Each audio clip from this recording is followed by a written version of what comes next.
As we've been reporting, people in Washington, D.C. and beyond are mourning the killings of two Israeli embassy staffers who were shot outside of the Capitol Jewish Museum. A suspect has been charged with 2 counts of first-degree murder, murder of foreign officials, and other counts.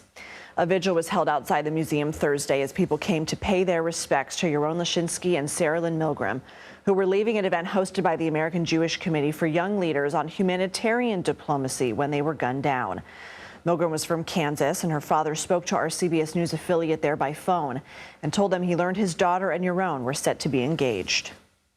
Just moments after we did that, the Israeli ambassador called us and told us the news.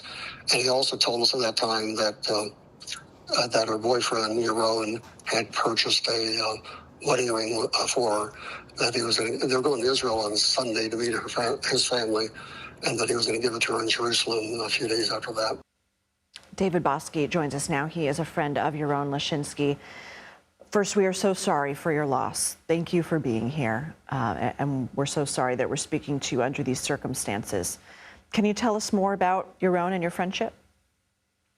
Yeah, Yaron and I have known each other probably for about, give or take, 10 years. He was a wonderful, wonderful man. Loved his family, loved his community. We're both born and raised in Israel, both served in the military. We're both Messianic Jews, so we're Jewish people who believe in Jesus, and we were part of a community there. And I got to spend pretty much every Friday with him in the evenings at this community, and we would talk. He would share about his life, his hopes, his dreams, his goals. He was a wonderful man, extremely kind. Everybody loved him, always willing to volunteer, always willing to serve. It's a very tragic loss for our community. Indeed. What kind of work was Yaron engaged in?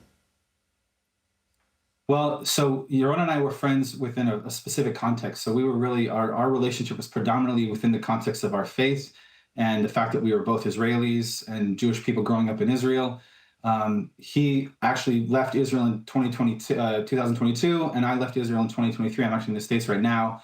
So I haven't had a chance to really connect with him in the past 2 years, but I know him more on a personal level, less on a professional level. How do you want people to remember him?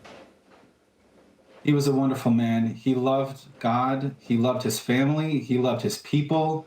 He very much loved his country. He believed in what he was doing. I know that he had a lot of deep convictions about his faith, and his family really raised him to be a wonderful man.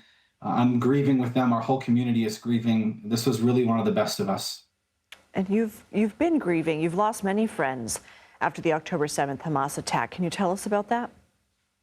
Yeah, it's been a haze for about 2 years. I think, us as Israelis, we're very much used to conflict. We're used to war. What's been different for a lot of us is to see how the international community has been responding. I'm a U.S. citizen as well as an Israeli citizen. I don't think I've ever seen a rise in anti-Semitism and anti-Zionism this way in the U.S. It's a very concerning trend. I'm really hoping that people will do, their due diligence, study the history, study what's going on in Israel, understand where the IDF is coming from, understand where Hamas is coming from, and how these are very polar opposite organizations, one trying to preserve life and one trying to take life. What else do you want to leave us with, David? Just pray for the family. Pray for the Lischinsky family. They're wonderful people.